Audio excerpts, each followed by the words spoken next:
बॉलीवुड अदाकार और गुलकार हमेश रेशमिया की अहलिया सोनिया कपूर ने अपने शौहर की बाथरूम में अजीबोगरीब आदत का इंकिशाफ करते हुए बताया कि ये अलिफ नई में खुद को घंटों देखते हैं, जिस पर हमेश ने जवाब देते हुए कहा कि तुम क्या कह रही हो, तुम्हें अगर अपने शो की टी अलिफ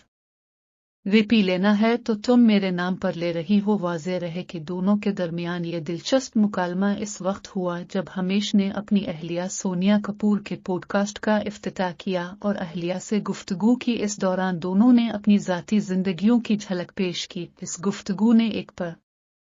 मुज़ा मोड़ इस वक्त लिया जब सोनिया ने अपने साथ हमेश के अजीबोगरीब जुनून का तज़किरा किया और उन्हें छेड़ते हुए कहा कि ये तैयार होने में घंटों लगाते हैं। सोनिया कपूर ने अपना दिफा करते हुए कहा कि वो हक़ाइक़ बयान कर रही हैं और बताया कि ये सुबह 9 बजे की फ़्लाइट के लिए तैयार होने के लिए रात 3 बजे उठते हैं, जिस पर हमेश ने कहा कि वो तैयार होने के लिए अपना ज़्यादा वक्त इस्तेमाल करते हैं और जल्दबाजी नहीं करना चाहते। वाज़ेह रहे कि सोनिया और हमेश की 2018 में हमेश की पहली बीवी कोमल से तलाक के बाद शादी हुई थी।